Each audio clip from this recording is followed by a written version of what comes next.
Hi folks, I'm talking today about something that you probably think is a bit strange, and I mentioned it on social media just a couple of days ago, and it's about, and I do this with clients that I see fairly frequently, and I would do it with clients who are struggling to get a sense of self-worth and get that sense of what other people can see in them potentially, and it's difficult for them to see.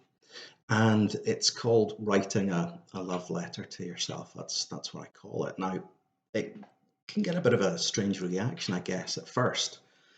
And I think that's okay because it sounds really strange. Why would we do something like that? It doesn't even make any sense.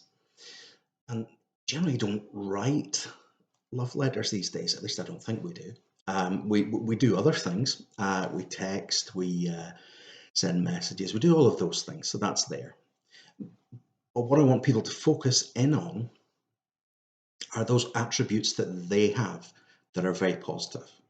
Now, for some people, getting access to those attributes is very difficult because they're not thinking along those lines, that they have characteristics, that they have ways of doing things that are really quite impressive to the rest of us. So, if you think about yourself, I always start in therapy with this question, who am I? And that's a basic question that informs the rest of that therapy. So, who are you in terms of how you present yourself to the world, but also in terms of those things inside that the world doesn't see? And I'm not a betting man, but if I was, I could bet that there's much more to you that's positive than there is negative. And I think that's the same for most people. I have the privilege of working with people from all backgrounds, and that defiant power of the human spirit that people show when they're going through adversity, I see that all the time, and it's immense to watch that and to see that happening. But what else is really striking is that most of those people that I speak to, they don't see those things within themselves.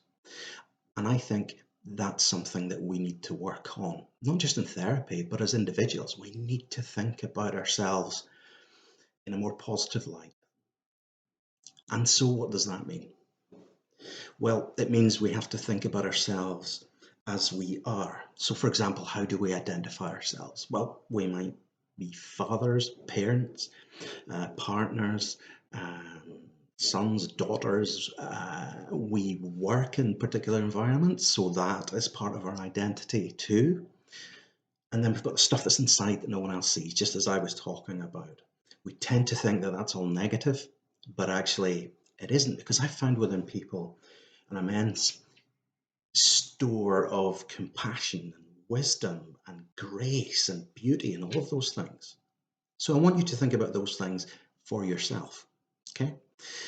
That's the first part. And if you find it difficult to come up with a list of different things, keep doing it. Ask those around you what they might see in you that's positive and that they appreciate. Now, the key thing here is that you're doing that for a reason. But we should always guard against looking for affirmation from others, because really affirmation comes from within, and that's where it should be. But what I'm saying is just have a chat with people that you might work with or that are in your family, and ask them that question: what is it that they see that's intriguing or positive or lovable, if you like, if you want to use that word, and then think about that. Write that down, and then you can craft a letter to yourself. Now, you don't have to worry about what that looks like, how you compose it. It doesn't matter. Just get those things down and say, this is what I appreciate about you. That's yourself. And this is what I love about you. And again, that's yourself. Now, when you come to write that, make sure that you do write it sort of pen on paper, because you'll find, and this happens with journaling, that if you're using the pen on paper, it's quite a therapeutic process. So spend a bit of time doing that, reminding yourself of all those things that you have within yourself that are powerful and positive. Okay. And you can do whatever you want with that letter to yourself. You can keep it and look back at it when you're struggling. And I think sometimes people find that very useful. Certainly I would. And it's a bit like journaling, you're putting down things that are important to you in that moment. So I think that's a good thing to do. I should probably have a script for these things that I'm doing because I just tend to wander off. It was only supposed to be 2 minutes. It's getting there. So whatever you can do to make sure that you're seeing yourself as you are. Remember, you're not putting things there that aren't there within your own personality, your own psyche. It's all there. You're just helping to bring that out a bit. And in doing so, it gives you a way of seeing yourself from a more realistic perspective. So if you can do that, please do that. Take care.